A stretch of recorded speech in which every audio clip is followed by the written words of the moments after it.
Hech kimni xafa qilishni istamayman. Bu gaplarim hammaga tegishli emas. Ayrim odamlar shunaqa.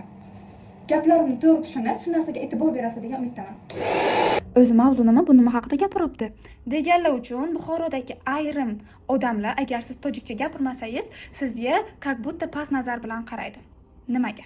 Masalan, taksida yursangiz, siz tojikcha bilmaysizmi? Buxorolik emasmisiz? Bironta magazinga kirsangiz, siz tojikcha bilmaysizmi? Buxorodan emasmisiz? Tasavvur qilinglar, Toshkentning Sergeli tumaniga yashovchi bir odam keldi Buxoroga. Siz undan so'rayapsiz, siz qayerliksiz? Sergelilik deydimi sizlarga? Mana shu mavzuni aytib, istoriya qo'yganimda hamma yozdi, men shu yoqda qo'yaman. Men shu mavzuni olib chiqishga qaror qildim. Nimaga? Tojiklar, tojikchani bilmasangiz, sizga past nazar bilan qaraydi. Qayerda yozilgan shu Buxoroliklar tojikchani bilish kerak deb. Bizani davlat tilimiz o'zbek tili. Siz bankka borsangiz, bolnitsaga borsangiz, aeroportga borsangiz, yana ko'p joylar bor. Bular hammasi o'zbek tilida gapirishi kerak sizga.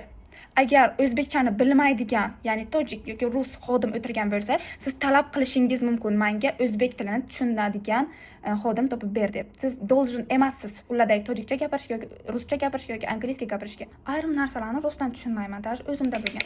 Ayrim magazinlarga kirganman, men nimadir so'rasam o'zbekchada menga qimmat aytadi, lekin xo'jayinim tojiklar. Xo'jayinim nimadir so'rasalar narsa ularga arzon aytadi. Bir narsa hech qachon eslaringizdan chiqmasin. Agar Shofirkon, G'ijduvon, Vobkent, yana qanaqa joylar bor, tumanlar, ana shular bo'lmaganida Buxoro bo'lmasdi.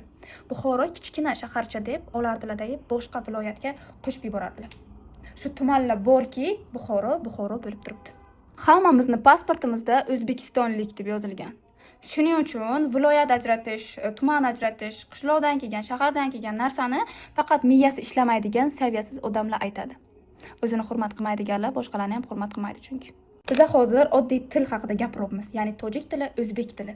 Lekin til o'rganish qiyin emas. Qiyini inson bo'lib yashash.